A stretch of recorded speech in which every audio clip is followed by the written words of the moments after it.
Hi, so this video on drawing graphs actually fits in to the Operations on Functions Part 2 and Composition of Functions Part 1 video at about 1737 mark. So just before Composition of Functions, you may want to look at this one on drawing graphs. Here we go, drawing graphs. So draw the graph of y equals f plus g of x. Now, when I see that, I like to kind of rewrite it as f of x plus g of x. So we can see that the function g of x is only defined when x is greater than or equal to 1. So there's no point in doing, f of 0 plus g of 0. There is no g of 0. Okay, so let's do f of 1. So f is our quadratic. F of 1 is 0 plus g of 1, which is 2. 0 plus 2 is 2. F of 2, which is 3, plus g of 2, which is 0, will give us 3. F of 3 gives us 4, so 4 plus negative 2, which is positive 2. F of 4, we have 3 plus negative 4, which will be negative 1. F of 5 will have 0 plus negative 6, which is negative 6. And here, f of 6, we have negative 5 plus negative 8, which will actually be negative 13, somewhat down there. And so what we get is this quadratic looking thing here, starting, of course, because our domain, right, for g of x, our domain is x has to be greater than 1. G of x minus f of x, right, which could have been written g minus f of x. And if it were, I then would have written this. So here the order doesn't really matter. We're just adding the two. When I say here, I'm pointing to it, but you can't see that. So here, the order doesn't matter. You're just adding, but here the order does. So g is our straight line. So g of 1, so 2 minus 0, right? G of 1, which is 2 minus f of 1, which is 0. Okay, let's go to 2. So we have 0 minus 3, which is negative 3. Okay, let's go to 3. So we have negative 2 minus 4, which is negative 6. Okay, let's go to 4. We have negative 4 minus 3, which is negative 7. G of 5 is negative 6 minus 0, which is negative 6. And 6, we have negative 8 minus negative 5, which is negative 8 plus 5, which is 3. So it looks like we've got a nice little quadratic going on here. And I would be willing to bet that based on symmetry, yada, yada, etc., this point is also on there. And then the graph would do this.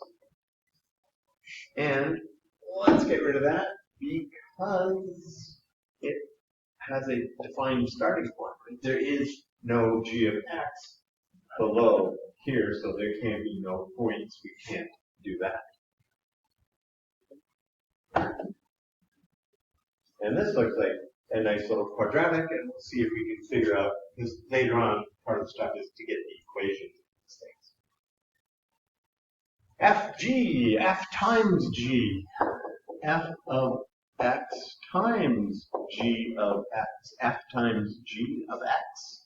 So we're multiplying, okay? Again, it won't matter what order we go in here, right? But we do have to start with 1. So we have 0 times 2 is 0. We have 0 times whatever is 0.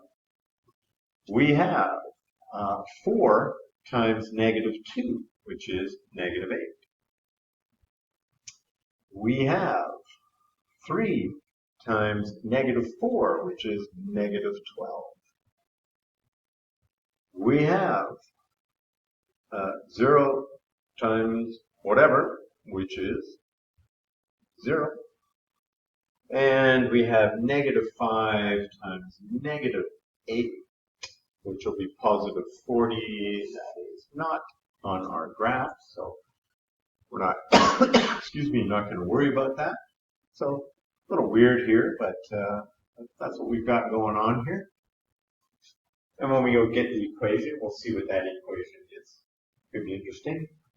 Now division, f of x over g of x, right? It could be written as f over g of x, right? Which then I would immediately do this because I like to see it split out. So order is important here. We have to do the quadratic. So this will be 0 divided by 2, which is 0. This will be 3 divided by 0, which is undefined. This will be 4 divided by negative 2, which is negative 2. This will be 3 divided by negative 4, which is negative 3/4. This will be 0 divided by whatever, which is 0. This will be f of x, so it will be negative 5 divided by negative 8, which is positive 5/8. Okay, so I think we're looking at something here that's going to go like that.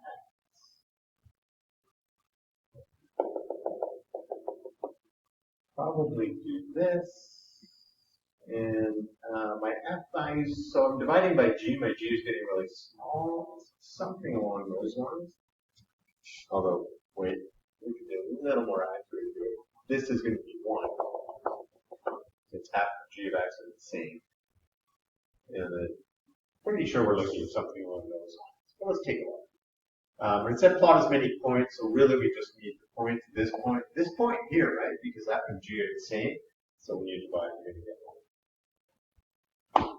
All right, what's up next? Write the equation for g of x in simplified form and factored form. All right, so let's do that. We can do that from here. They're all the same, g of x.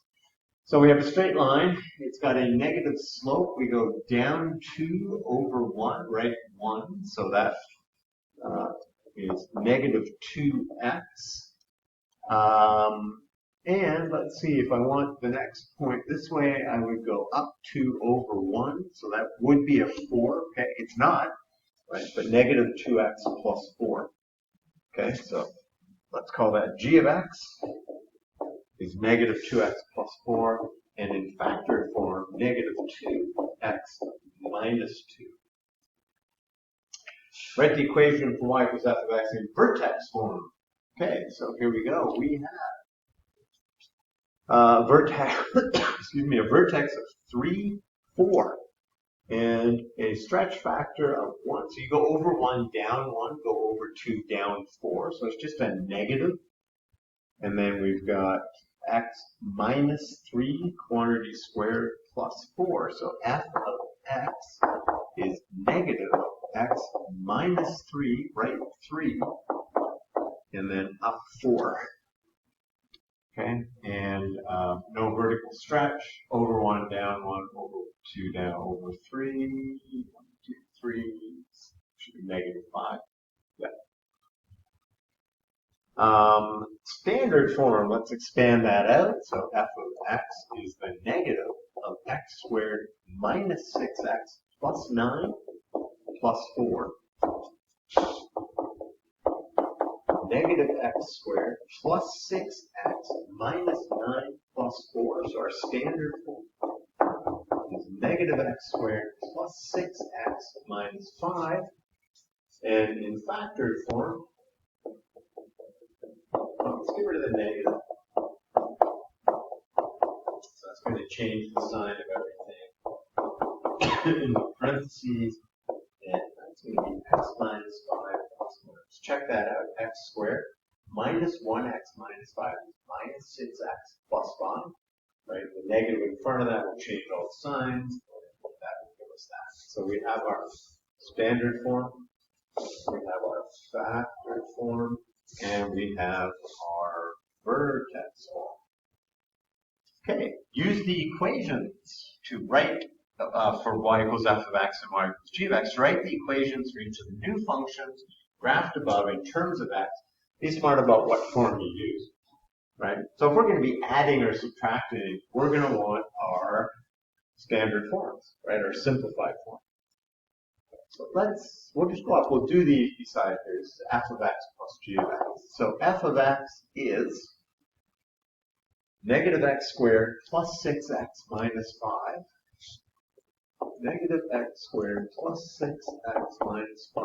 Okay, now I just like to put everything in brackets. Because, no, and we've got negative 2x plus 4. Plus negative 2x plus 4. Alright, remove the brackets, which in this case is really going to do nothing. So negative x squared plus 4x minus 1. So a parabola opening down would have a y-intercept of negative 1. So if we move 1, 2, we go 1, 2, 3, 4, would have that y-intercept. You know, just, I mean, this is all we were asked to do, but what if we put that in vertex form? That's 1. So this will be x minus 2 quantity squared. Okay, so that's going to give you a plus 4. Then we're going to have to go minus 4. So that'll come out as a plus 4 minus 1. Don't forget the negative there. So y equals negative x minus 2 squared plus 3. So it says the vertex should be at 2, 3. I've got the numbers backwards. So what am I doing?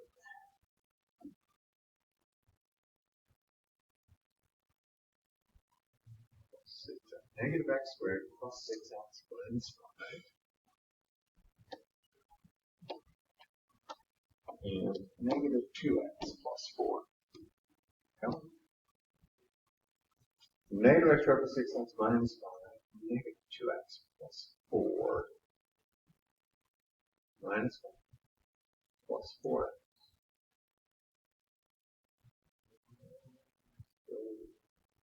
Oh, sorry. No, that's right. Duh. There we go. We've added a little bit of time to that. So the vertex of this is at 2, 3. I was looking over here. I should cut that out, but I'm not going to. So the vertex is at 2, 3. It opens down. There is no vertical stretch. So you weren't asked to do this. You wouldn't have to do this. You were just asked for this. Okay, what do we got here? Oh, well, let's do this. So over 1. So this should be y is equal to x minus 4 squared minus 7. So if we go into vertex form, let's see what we got. So g of x, just looking over there, negative 2x plus 4 minus f of x. Okay, now this time it is important that we be in brackets. Plus 6x minus 5. Negative 2x plus 4 plus x squared minus 6x plus 5. X squared minus 8x plus 9. X minus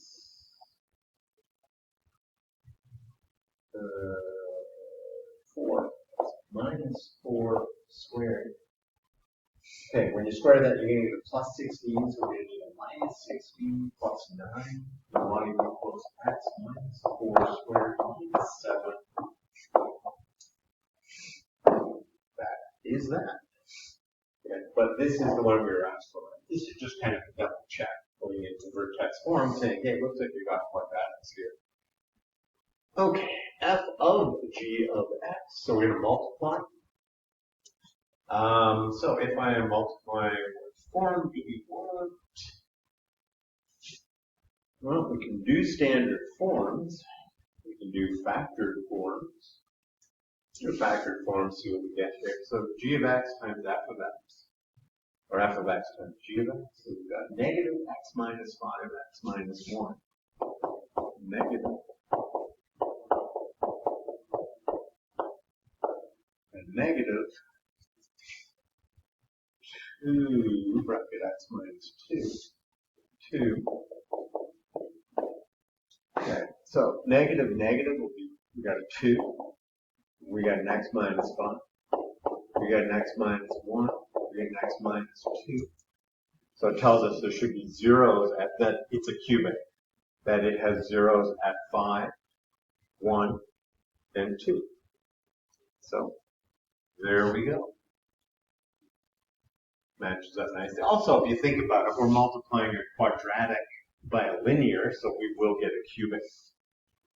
It's got a positive leading term, so we know a cubic with a positive leading term will do something along those lines. Yeah, remember, we have nothing over here, right? But then what would it, if this had continued up, we would start getting negatives. This would be doing this. Something happening here. Something along there. I'm just getting rid of that because that's not part of what we were asked to do. I'm not getting rid of that because it won't go away. But there we go. Okay, we're getting a cubic out of that. And remember, there is nothing to the left of here. Okay, so we just have these guys here. Clean that up. Clean that up. There we go. Close enough. All right, last division. Division. If I'm dividing, probably we want to use a factored form. So f of x is negative x minus 5, x minus 1. G of x is negative 2 over x minus 2. The negatives are going to cancel, leaving us with x minus 5, x minus 1 over 2, x minus 2. There will be a vertical axis at x equals 2. There will be zeros at 5 and 1. 1 and 5. 5 and 1. It is a rational. And this is our form. It's going to have an x squared over an x, so it's really just going to continue on forever. Okay, you have an x squared up top, and you have your x squared at the bottom. So the bottom won't make any contribution, so it's continue to grow, and we're done. Okay, so what we've done is use the equations to write that, and I went a little bit beyond what I had to do, but there you go.